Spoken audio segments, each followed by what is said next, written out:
자, 커리큘럼 도출하기라고 해서 제목을 좀 잡아봤고요. 여러분들 백종원의 골목식당이라는 프로그램 보셨나요? 네.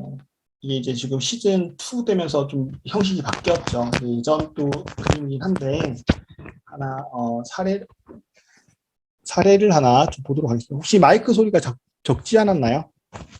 제가 보니까 마이크를 빼고 있어서. 네, 자.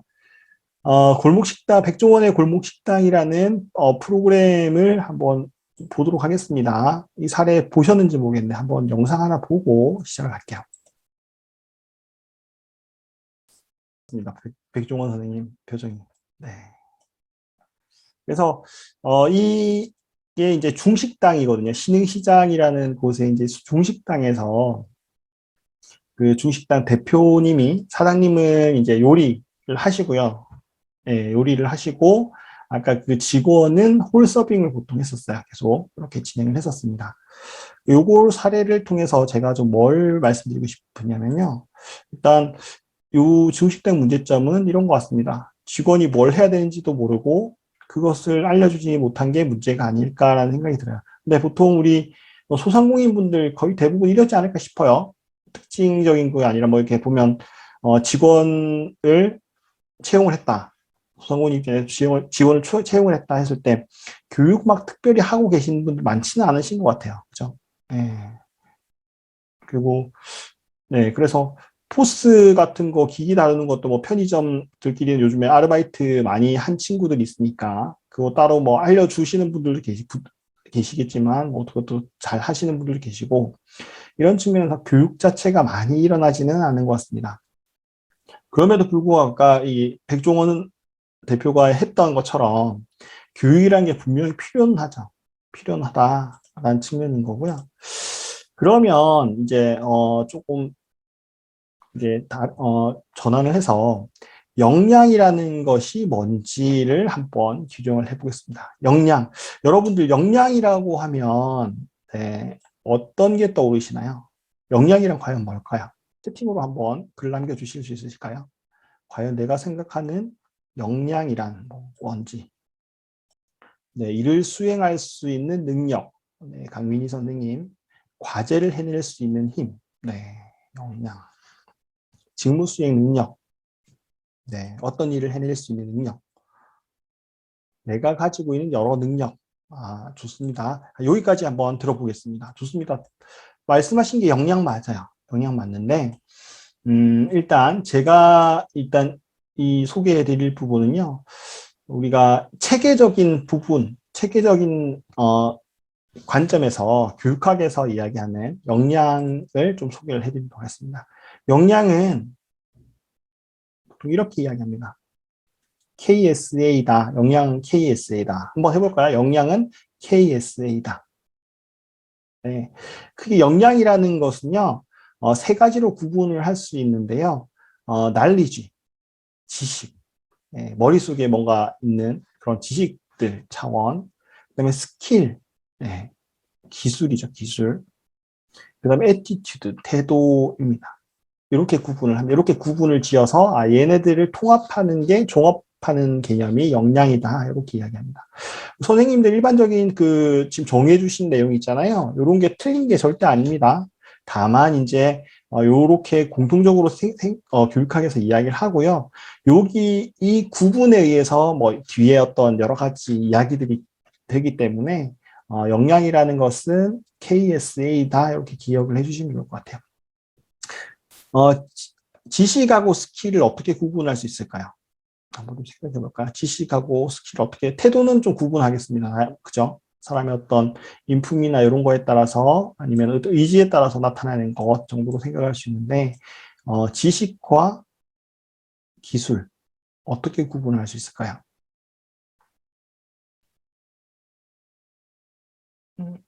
네. 보통 제가, 구분을 질 때 많이 이게 예시로 드는 게 자전거 타는 거 예시를 많이 듭니다. 예시. 네. 그래서 자전거를 타는 방법을 갖다가 알려주잖아요. 자전거를 타려면 균형을 잘 잡아야 되는데 뭐 이렇게 하면서 처음에는 페달을 열심히 저어야 돼. 요렇게 알려줄 수 있는 것은 지식에 해당이 될 수 있죠. 하지만 막상 타보면 그 알려준 대로 하면 자전거 탈 수 있나요? 처음 타시는 분들이 자전거? 못하죠. 뭔가 균형을 뭔가 잡아서 습득을 체화를 시키잖아요. 그죠? 그죠?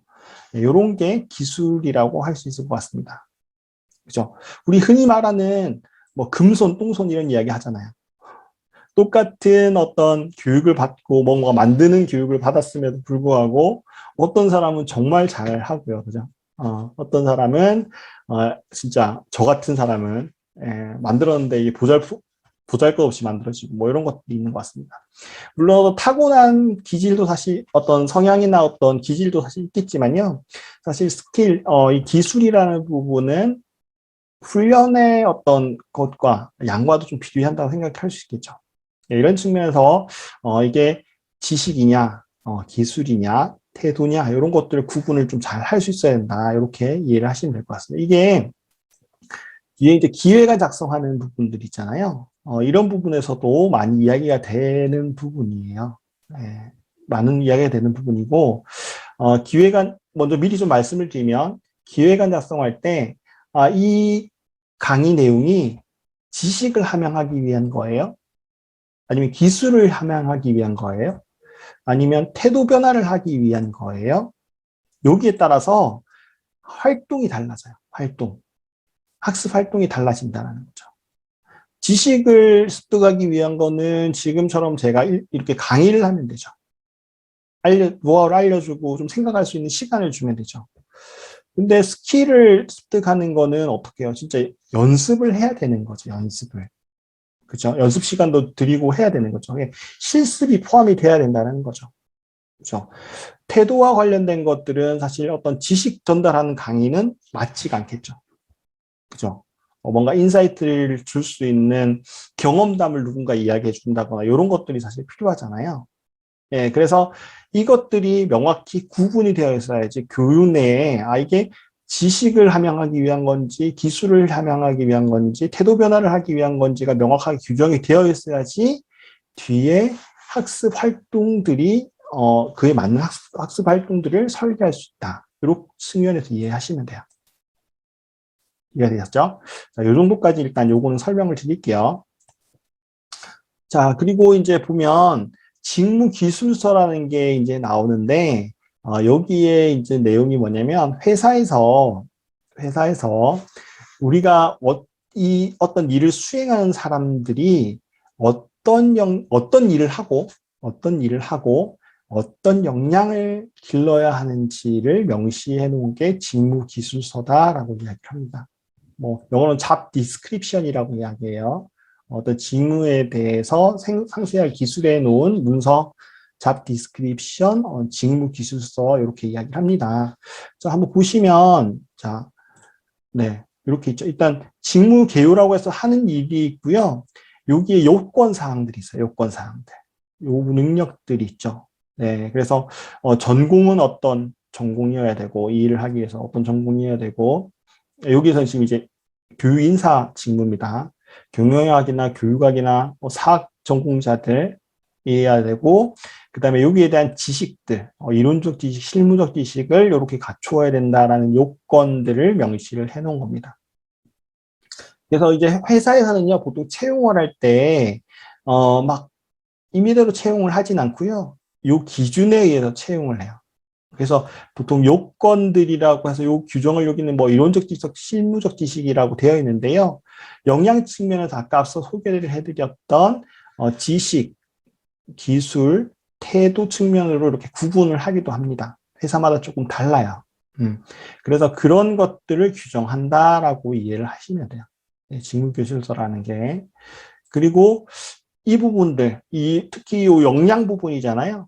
이 역량 부분이 우리가 주목해야 하는 교육 체계의 기초 자료가 된다라고 생각하시면 됩니다. 다시 한번 말씀드리면 앞서서 계속 말씀드렸죠. 우리 신입사원들한테 필요한 역량이 뭐예요? 그러면 이제 대리급 정도 불러서 이런 역량이 필요합니다. 규정을 한다고 했죠.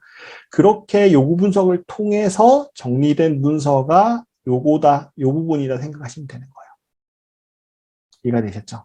그러면 요것들을 이제 직무 기술서들을 보통 활용을 해서 회사에서는 앞단의 요구 분석이 벌써 끝난 거죠. 어느 정도 끝난 거기 때문에 요것들을 토대로 해서 교육을 하는데 아까 저기 교육 체계도 제가 앞서서 보여드렸죠. 교육 체계.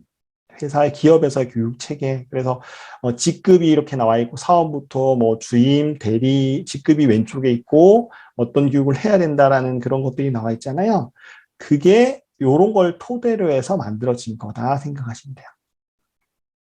자, 이해되셨죠? 그게 이렇게 이제 체계적으로 회사에서 이런 직무 기술들이 관리가 되고 있는 회사들은 일반적으로 우리가 주기적으로 해야 되는, 정규적으로 해야 되는 그런 어떤 교육들이 있잖아요. 그게 매년 이렇게 시행이 돼요. 그렇게 시행이 됩니다.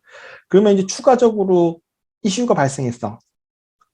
어떤 정보 보호와 관련된 뭔가 이슈가 발생했어. 아니면은 뭐 성희롱과 관련된 이슈가 발생했어. 그럴 때 이제 추가적으로 급하게 뭔가 조치를 해야 되잖아요. 아, 우리 좀 윤리적인 문제가 있구나, 아니면은 뭐 성희롱과 관련돼서 뭔가 해이했구나, 뭐 이런 문제가 발생했다는 거는 그럴 때만 추가적으로 어떤 교육을 진행을 하게 되는 거죠. 그래서 회사 내에서는 교육의 어떤 체계들 만들어 나가는 것들이 이런 식으로 진행이 된다 이해를 하시면 좋을 것 같아요. 자, 그럼 앞에서 어떤 그 사례와 관련해서 이렇게 생각해 볼 수 있을 것 같습니다. 자, 직무라는 거, 아까 직무라는 이제 용어가 나왔죠? 직무라는 용어 설명하려고 제가 이제 계속 설명을 드린 건데, 이거는, 직무 기술서 앞에서 이제 회사에서 직무 기술서라는 거 만들잖아요. 그러면 우리 아까 영상에서 봤던 직무 기술서를 제가 이렇게 한번 만들어 본 겁니다. 이대로. 그러면, 이 직원, 그러니까 이 식당, 중식당 내에서 해야 될 일들을 그냥 나름대로 이렇게 기술을 이렇게 해봤어요. 그냥 일반적인 겁니다. 처음엔 손님을 맞아야겠죠. 어서오세요. 뭐 이렇게 인사를 하면 손님을 맞아야겠죠. 그 다음에 조리를 해야겠죠. 그 다음에 음식 서빙을 또 해야겠죠. 그 다음에 계산을 해야 하고, 마지막에 테이블 정리를 해야겠죠. 큰 흐름에서는 이렇게 하겠죠. 그 다음에, 이것들을 세부적으로 봤을 땐, 인사를 하면서 이제 주방에 이제 손님이 왔다는 걸 이제 이야기를 하고, 그 다음에 이제 손님들한테 국물이나 메뉴판을 갖다 주면서 주문을 받겠죠. 그 다음에 이제 주문을 받은 후에 손님한테 더 필요한 거 혹시 없으세요? 라고 물어보는 거죠. 그때 뭐 음료를 시킬 수도 있고 그렇겠죠. 그 다음에 손님이 이제 주문한 메뉴를 주방에 전달하고 이때 주문 순서가 섞이지 않도록 하는 거, 이런 것도 중요하죠, 사실. 이걸 또 몰라서 또 이게 막 꺾이는 그 주문이 엮이는 상황이 발생하죠. 섞여가지고 막, 우리가, 일찍 왔음에도 불구하고, 뒤에 음식 받아가지고 기분 상하고 그러잖아요. 그죠? 그리고 음식 조리하는 부분들. 조리의 어떤 단축 시간을 위해서 재료 손질이나 기초 조리를 해두죠. 미리. 재료 손질 다 해놓죠. 그 다음에 주문 순서대로 조리를 하고, 이때 이제 동시에 주문한 메뉴가 있을 경우에는 효율성을 위해서 한 번에 한다라는 거죠. 그리고 조리 완료에 플레이팅을 한다. 그 다음에 음식이 완료됐을 때 홀에 알린다. 서빙하는 부분에서는 이런 조리된 음식을 서빙을 하고 이때 주문 순서나 테이블이 헷갈리지 않도록 하는 거. 그 다음에 이제 테이블에 음식을 서빙한다. 계산할 때 손님한테 음식 맛있으셨어요? 이렇게 한번 묻는 거. 그다음에 포스를 이용해서 결제를 하고 그다음에 결제 시에 영수증이 필요한지 묻는다. 이것도 은근 놓치는 부분이 좀 많죠. 그래서 보통 이제, 공금을 쓸 경우에는 보통 영수증 발행을 해야 되잖아요. 그래서 이런 것들도 사소하지만 중요한 것 같고, 그 다음에 이제 뭐 현금 결제 시에 현금 영수증 발행에 대한 안내를 하고, 그 다음에 테이블 정리, 이렇게 한다. 일반적으로 할 수 있는 이런, 우리 그 음식점에서 할 수 있는 이런 것 같습니다. 이런 것들이 직무인 거예요. 그래서 이런 일들을 전체적으로 이렇게 나열을 해요. 네, 이 직무라는 것을 이제 만들 때 나열을 하는데 그 다음 단계가 뭐냐? 그럼 이 일을 누가 할 건데? 누가 할 건데? 라는 것을 이제 정하는 거예요. 자, 이런 식으로 한다. 예를 들어 손 맞이는 서빙 직원이 좀 하고요. 조리는 주방 직원이 하고요. 그 다음에 요것들을 서빙하는 건 서빙 직원이 한다. 이렇게 규정을 하는 거예요. 우리 회사에서도 마찬가지예요. 기업에서도 측면에서도 마찬가지예요. 우리 기업에서 해야 될 것들이 엄청나게 많잖아요. 엄청나게 많은데 처음에 시작은 이렇게 시작을 하는 거예요. 이 많은 일 중에서 어떤 일을 누가 할 건데를 그래서 부서가 만들어지는 거거든요. 부서가. 예. 옛날에는 그렇게 했던 것 같아요. 옛날에는 그냥 다른 회사들 그렇게 하고 있으니까 그냥 인사부서, 그죠? 총무부서, 뭐 생산부서, 뭐 이런 식으로 그냥 임의대로 막 나눠서 그냥 그렇게 모집을 했던 것 같아요. 근데 요즘에는 참 그 회사들, 이렇게 스타트업 같은 거 보면 팀 이름도 참 다양해요. 그죠? 뭐 피플 팀, 뭐 이렇게 이야기해요. 그 이름만 봤을 때는 무슨 일을 하는지 잘 모르겠어, 저도. 근데 그런 부분들이 뭐냐면 우리 회사만의 어떤 성과를 내기 위해서 아주 정교하게 이런 것들을 구분을 해놓는 거예요. 우리 전체 해야 될 일이 요러요러한 건데 이것은 어떤 부서에서 좀 책임을 졌으면 좋겠어요. 라는 그런 것들을 이렇게 정리해서 한다. 이게 이제 순서인 거예요. 이렇게 이해를 하시면 될 것 같고요. 그렇다면 이제 교육을 해야 된다라고 했을 때 이 많은 것들이 이제 어떤 교육이 필요한 요건들인데 그 중에서 이렇게 나머지 거는 예를 들어 잘 해놨다, 잘하고 있다라고 했을 땐 잘하지 못하는 것만 교육을 사실 하면 되는 거죠. 이런 관점에서 이해를 해주시면 됩니다. 그래서 예를 들어 조리 단축 시간 단축을 위해서 재료 손질 및 기초 요리를 해야 되는데 이것을 못하면은 조리 시간을 단축하는 그런 방법이나 스킬을 익히는 그런 교육을 하면 되죠. 그 다음에 조리 완료에 플레이팅을 해야 되는데 플레이팅을 못한다라고 했을 때는 좀 미끄적 감각을 느끼거나 아니면 어떤 좀 더 훈련을 통해서 그죠? 이거 잘 자리 잡는 그런 것들을 할 수 있는 스킬 차원의 그죠? 것들을 익혀야 된다는 거죠. 그 다음에 이제 포스를 이용해서 결제를 한다라고 했을 때는 포스 기계 조작에 대한 그런 이해를 할 수 있는 그런 교육을 해야 된다. 이렇게 이해를 하시면 됩니다. 그래서 우리가 앞서서 요구 분석 단계라는 것을 이야기를 했고요. 그래서 기업에서는 그 요구 분석 내부 직원들을 대상으로 이제 교육을 해야 되기 때문에 요구 분석을 한 다음에 그것들 토대로 해서 직무 기술서라는 게 나온다. 그죠? 그래서 그 직무 기술서에는 어떤 역량에 대한 내용들이 담겨져 있는데 그 담겨진 역량들을 토대로 해서 이제 교육 과정을 만들게 된다. 순서를 그렇게 이해하시면 됩니다. 자, 여기까지 괜찮으신가요? 자, 넘어가 보겠습니다. 그러면 우리가 이제 뭐 어떤 것들을 이제 교육 과정을 만들어야 되는데 여기 수행 분석이라는 게 이제 나와 있네요. 수행 분석. 자, 수행 분석이라는 게 나와 있는데 앞서서 우리 아웃백 스테이크하우스 사례에서도 보면 바람직한 모습이라는 키워드가 나왔죠. 기억 혹시 하시나요? 바람직한 모습. 바람직한 모습. 네. 그게 이제 키워드가 좀 중요합니다.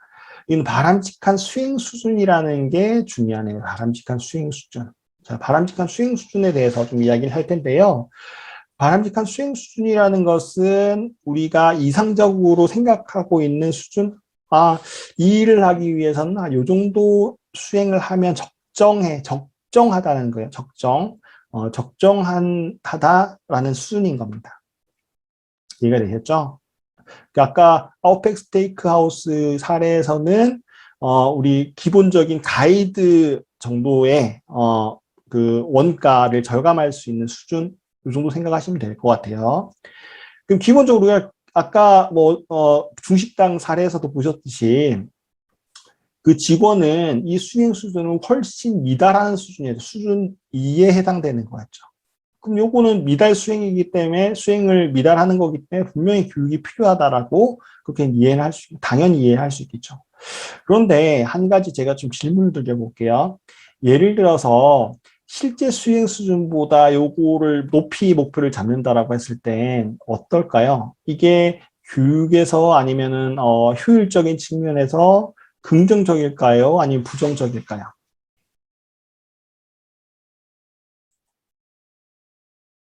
어떻게 생각하십니까? 채팅창에 한번 남겨보실까요?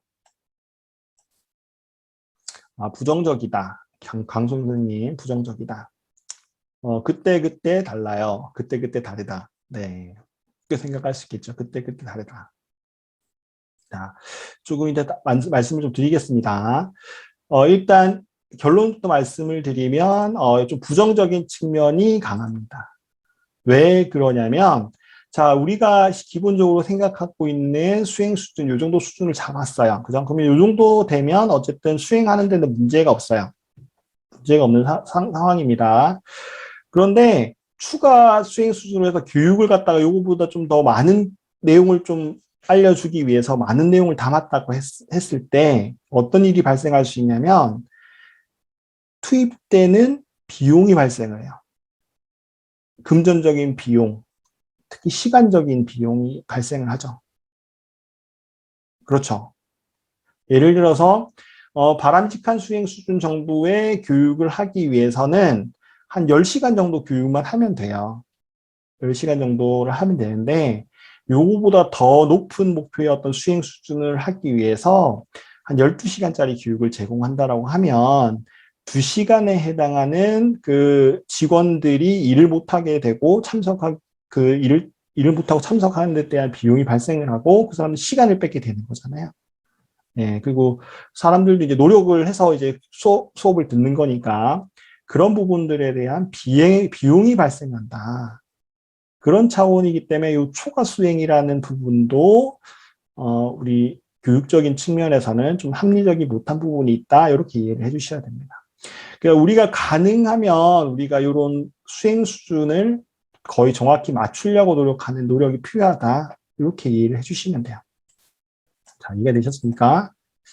자, 그 다음에 요 관점에서 한번 또 볼게요. 또 이것도 수행 분석인데 아까 봤던 거 이것도 한번 아까 아웃백 사례를 한번 다시 생각을 하면서 보도록 하겠습니다. 여기서 이제 출발점 사태라는 것이 있어요. 개념이 새로 나왔네요. 그죠? 그 다음에 우리가 알고 있는 거 현재 수준하고 바람직한 상태라는 키워드가 나왔습니다. 아웃백 스테이크하우스에서 봤을 때 아까 FGA를 했어요. FGA를 했을 때 바람직한 상태는 잘 하고 있는 매장을 대상으로 FGA를 했죠. 그죠? 그 다음에 현재 수준의 부분들은 좀 잘 못하고 있는 네, 매장을 대상으로 했다고 그렇게 했습니다. 그죠? 그러니까 바람직한 상태라는 것은 우리가 이렇게 바뀌어야겠다라고 해서 지향하는 모습이라고 할 수 있어요. 그죠? 지향하는 모습. 그리고 현재 수준이라는 것은 그것을 현재 지금 상태를 이야기하는 겁니다. 그럼 요 차이가 발생을 하게 돼요. 요 차이가 문제점이고 우리의 교육의 필요성이다. 이렇게 이해를 하시면 됩니다. 네, 그래서 아까 아웃백 다시 돌아가면 잘하고 있는 매장 대비해서 잘 못하고 있는 매장의 차이를 보니까 아까 말했듯이 그냥 레시피 문서에만 의존을 하고 있고 실질적인 교육을 하지 못하고 있었고 측량도 안 했었죠. 그죠? 계량도 안 했었죠. 그죠? 계량도 안 했고 뭐 이런 것들이 나와 있죠. 그래서 아까 교육에 대한 내용들이 도출이 되는 거죠. 이렇게 이해를 하시면 됩니다. 그러면 도대체 출발점 상태라는 게 뭔데? 라고 또 이해를 하실 수 있어요. 자, 출발점 상태라는 것은요, 기본적으로 우리 학습자들이 가지고 있는 선행 지식 수준 정도라고 생각하시면 돼요. 선행 지식 수준. 선행 지식 수준. 선행 지식 수준에 따라서 이 교육을 해야 되는 그 방법들이나 커리큘럼이 달라집니다. 제가 아주 극단적으로 해서 여러분들한테 제가 뭐 수학을 잘 못하지만 더하기 빼기를 지금 가르친다고 했어요. 아무 의미 없겠죠, 여러분들한테. 그죠? 그런 거예요. 네, 다 알고 있는 더하기 빼기를 다시 한 번 반복해서 한다라는 거. 그리고 이제 그게 있겠죠. 지금 여러분들은 그냥 일반, 인 수준, 뭐 예를 들면 제가 생각하기에는 뭐 한 대졸, 고졸 수준의 분들이라고 이해를 하고 제가 교육을 진행을 하고 있습니다. 하지만, 제가 지금, 대학원을 지금 다니고 있지만, 우리, 비슷한, 뭐, 석박사 분들 대상으로 해서 뭐 어떤 세미나를 한다고 했을 땐, 그렇죠. 내용 중에 생략되는 게 사실 많겠죠. 현업 관련된 이야기 할 필요가 없을 수 있죠. 예를 들어 인사 담당자들이다 대부분이 현업 관련된 내용을 저보다 더 잘할 수도 있는 부분이니까 그죠? 그냥 간단하게 함축적인 내용만 전달하면 되는 거죠. 그런 거에 따라서 어떤 출발점 상태, 선행 지식에 따라서 네, 교육의 어떤 설계 방법이나 이런 것들이 달라질 수밖에 없고 달라져야 된다라는 거죠. 그래서 아까 설문을 제가 예시를 보여드렸죠. 설문을 해서 여러분들이 어떻게 하고 있는지 설문을 했었잖아요. 네, 그 경북 자활센터 그 설문지 보여드렸죠. 그거가 이제 뭐냐면 이 출발점 상태, 그분들 학습 대상자들의 현재 선행 지식이나 이런 것들이 어느 정도 수준이 되는지 그것을 파악하기 위한 목적인 겁니다. 네, 그래서 사실 설명을 다 했는데요. 이전에 설명을 다 드린 부분인데 이런 도식을 통해서 약간 개념화 정리를 하는데 좀 도움을 드리고자 이렇게 도식들을 제시를 해드립니다. 자, 여기까지 괜찮으시 다 이해가 되셨죠? 자, 이렇게 이해를 하시면 됩니다. 그래서 요런 현재 수준하고 바람직한 상태라는 것은요. 뒤에 기획안, 이게 왜냐면 체계적으로 보이죠. 우리가 뭐 막연하게 이렇게 머릿속에 있는 것들을 체계적으로 정리할 수 있는 틀이 돼요. 그래서 기획안에도 이런 것들을 활용을 합니다. 그래서 미리 제가 소개를 하는 거예요. 네, 기획안에서 또 설명드릴 때 한 번 더 말씀드리도록 하겠습니다. 자, 그래서 제가 이거는 이제 운영적인 측면이에요. 이런 운영적인 측면에서 이 선행지식이라는 게 왜 중요한지 뭐 이런 것들을 좀 설명을 드리려고 하는데요. 자, 운영적인 측면에서 이거는 제가 예전에 경기도 일자리 재단이라는 곳에서 이제 교육 운영을 할 때의 그겁니다. 자, 일단 우리가 교육 과정을 개발을 하고 설계를 어떻게 했냐면요. 여러분들 이제 웹 기술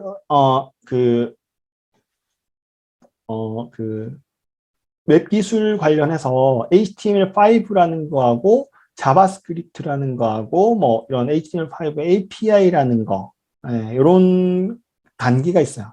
그러니까 요게 초 1단계 제일 좀 쉬운 단계 입문자들이 하기 쉬운 단계 요게 그 다음 단계 요게 그 다음 단계거든요. 이렇게 이러닝 과정들이 이렇게 있습니다. 그러면 입문 교육생들이 이걸 들었을 때는 어떻게 되겠어요? 따라가지 못하죠. 그죠? 그리고 이걸 들어야 될 분들이 이걸 들었을 때는 어떻겠어요? 너무 쉬워지는 상태인 거예요. 그래서 선행 지식 아까 말했던 시작점이라는 게 중요하다라는 부분이 여기서 드러나는 거고요. 그래서 이것은 이제 교수 설계자긴 하지만 교수 설계는 어쨌든 수업 내에서 그러니까 예를 들어 요 과정 내에서 수업이 어떻게 잘 이루어지는지 고민하는 일을 하지만 운영과 관련된 설계도 할 수 있다라는 부분을 좀 보여드리고 운영과 관련돼서 그럼 이제 이미 컨텐츠들은 만들어졌어요. 컨텐츠들은 만들어졌는데 일단 아까 문제점이 있었죠. 입문 교육생들이 얘네들을 들으면 안 돼. 상위 단계 걸 들으면 안 되고 이 사람들도 하위 단계 걸 좀 들으면 안 돼. 뭐 이렇게 어쨌든 들으면 안 되겠죠. 그래서 일단 어떤 조치를 했냐면 입문 교육생 같은 경우에는 그냥 모든 사람들 들을 수 있도록 했어요. 대신에 안내에 그 과정 소개 있죠. 과정 소개는 이게 안내에 이러한 초급 단계입니다. 이 과정 같은 경우에는. 그래서 여러분들 뭐 자바스크립트를 한다거나 기초 지식이 있으신 분은 수강하지 마세요. 뭐 이런 안내를 이제 한 거예요. 이게 또 이게 일종의 설계인 거죠. 그렇게 해서 일단 이거 수강을 받았고요. 그 다음에 그 다음 단계, 이 단계에서는 어떻게 했냐면 두 가지를 했습니다. 두 가지를. 처음에 이 단계를 수료하신 분들은 어쨌든 여기에 대한 선행 지식이 있다라는 거죠. 네, 그러니까 이렇게 수료증을 발급을 하면 수강이 가능하도록 했어요. 그 다음에 요거를 듣지 않아도 외부에서 이미 이런 소양을 가지고 오신 분들도 계실 거 아니에요, 그죠? 그러면 선행학습에 대한 평가를 했어요. 예, 그러니까 우리 구글 그 설문지처럼 그런 것들을 활용하면 퀴즈도 등록을 할 수 있거든요. 퀴즈가 맞는지 안 맞는지 이런 거 해서 점수도 나오고 해요. 그런 것들을 몇 문제 이제 출제를 해서 사람들이 요거에 대한 소양이 있는지 판단하는 걸로 이렇게 해서 여기에 두 개 중에 하나 통과한 사람들만 수료를 했거나 요 과정 수료를 했거나 아니면은 선행학습에 통과한 사람들만 수강 신청할 수 있도록 이렇게 진행했습니다. 그리고 세 번째도 마찬가지고 이게 수료증이나 아니면 선행 지식 파악을 해서 통과한 사람들만 이렇게 수강 신청할 수 있도록 이렇게 구성을 했습니다. 그래서 여러분들이 이제 교수 설계자로 활동을 하시게 되는데요. 앞서 말씀드렸듯이 모든 그 기관이나 조직들이 동일한 일을 하지 않는다고 말씀을 드렸어요. 그죠? 그래서 운영 업무와 어떤 개발 업무를 병행을 할 수도 있을 겁니다. 회사에 따라서는. 그래서 이런 부분을 좀 잘 이해를 하시고, 이런 운영 설계도 한번 이렇게 시도해 보시는 것도 여러 가지 도움이 되지 않을까라는 생각에서 일단 소개를 해드렸습니다. 지식 디자이너